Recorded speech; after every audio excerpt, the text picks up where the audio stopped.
বাসুদেব কৃষ্ণ, আপনার সুদর্শন চক্র সূর্যকে কেন আড়াল করে রেখেছে?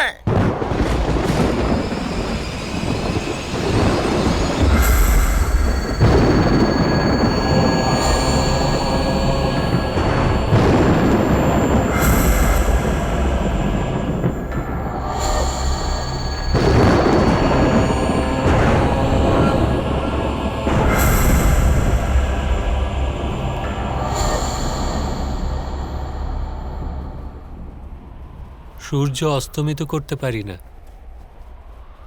কিন্তু সূর্য অস্তমিত হওয়ার পরিবেশ তো সৃষ্টি করতেই পারি মামাশ্রী।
জয়দ্রথ, আমার সংকল্প পূর্ণ হতে চলেছে, তার সাথে সাথে তোমার জীবনও।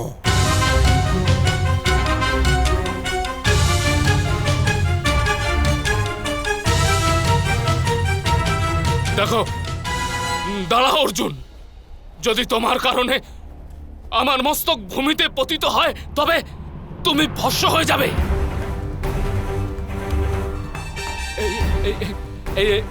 এই আশীর্বাদ আমাকে আমার পিতাশ্রী দিয়েছেন। চিন্তা করো না জয়দ্রথ, যদি তোমার জীবন তোমার পিতার আশীর্বাদ হয় তবে মৃত্যুর সময়ও তোমার পিতার আশীর্বাদ নিশ্চিত লাভ হবে। এই কারণে আমি তোমার উপর পাশুপাত অস্ত্র প্রয়োগ করব, যার দ্বারা তোমার কর্তিত মস্তক সোজা তোমার পিতার কোলে পতিত হবে।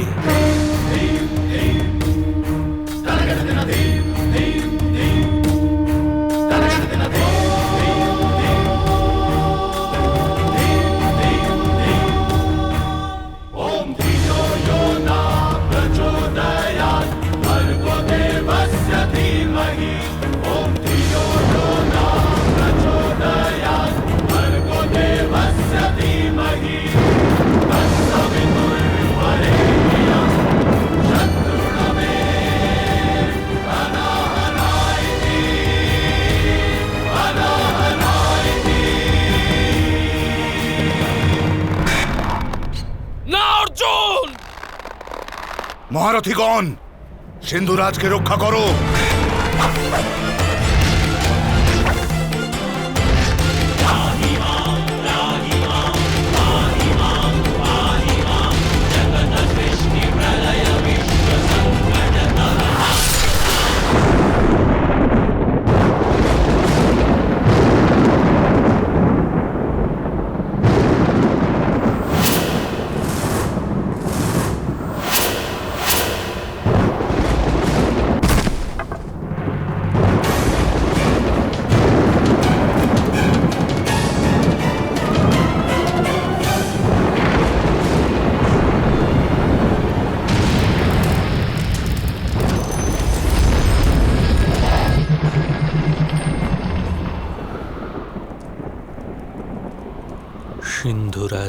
জয়দ্রথর মস্তক নিজের পিতারই মৃত্যুর কারণ হল। এই প্রকারেই এই রণভূমিতে সমস্ত অধর্মীদের সমাপ্তি ঘটবে।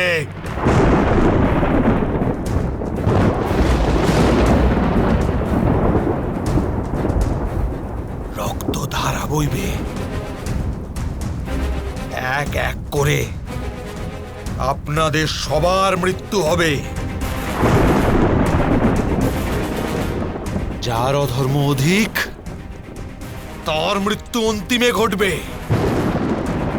নিজের সামর্থ্যের বিধ্বংস দেখার পশ্চাতে, নিজের পাপের পীড়া ভোগ করার পশ্চাতে।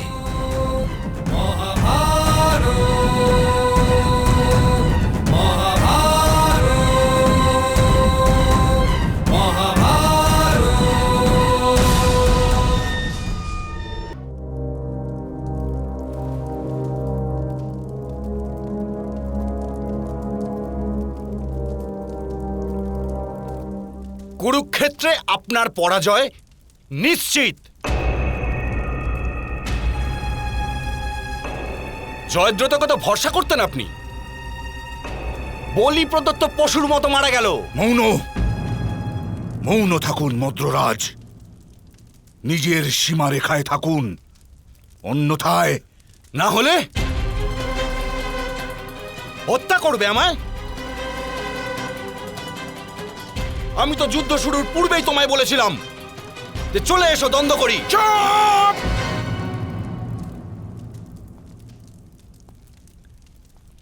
শান্ত হও বাছা আমার। যমের মুখ দর্শন করে শান্ত থাকার শক্তি হয় তপস্বীর থাকে, না হলে জ্ঞানীর। যুবরাজ দুর্যোধনের মতো অহংকারী আর মূর্খ ব্যক্তির কাছে সেই শক্তি থাকতে পারে না। আজ ওনার অর্জুন আর কৃষ্ণের শক্তির সাথে পরিচয় হয়েছে। আজ উনি নিজের ধ্বংস স্পষ্ট দেখতে পাচ্ছেন। মদ্ররাজ, আমি কেবল ওই পাণ্ডবদের মৃত্যু স্পষ্ট দেখতে পাচ্ছি।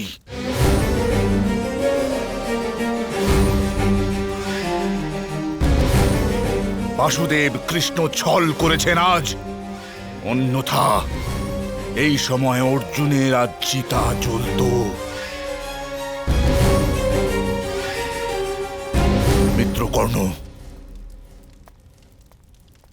মিত্রকর্ণ, যে কোনো পরিস্থিতিতে তুমি অর্জুনকে বধ করবে।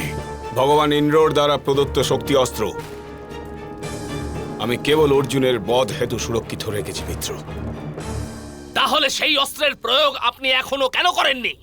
আমাদের এত এত লোককে কেন মরতে দিলেন অঙ্গরাজ?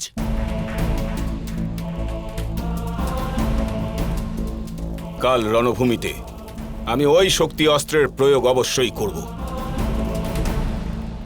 আজই ওই অস্ত্রকে প্রয়োগ করুন, এখনই করুন অঙ্গরাজ। এখন এই অস্ত্রকে প্রয়োগ করা যাবে না রাজকুমার। যখন রণভূমিতে শত্রু সম্মুখে দাঁড়াবে তখনই ওই শক্তি অস্ত্রের প্রয়োগ করা যাবে।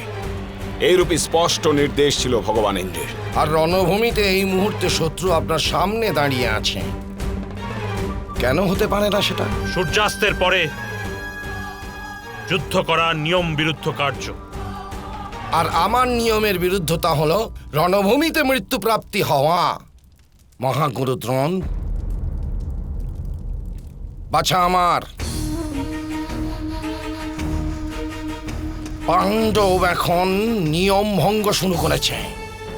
শত্রু সেনাদের মধ্যে কেবল অর্জুনই একজন আছে যে রাত্রে বিশ্বাসপূর্বক যুদ্ধ করতে পারে। শত্রু সেনাদের সর্বাগ্রে অর্জুন থাকবে। অঙ্গরাজ কর্ণের নিজের শক্তি অস্ত্র প্রয়োগ করার সুযোগ প্রাপ্তি ঘটবে। পাণ্ডব এই সময় অভিমন্যুর অন্তিম সংস্কার কার্যবিধিতে ব্যস্ত আছে। আজ রাতেই অভিমন্যুর সাথে সাথে পাণ্ডবদের চিতাও জ্বালানো হবে।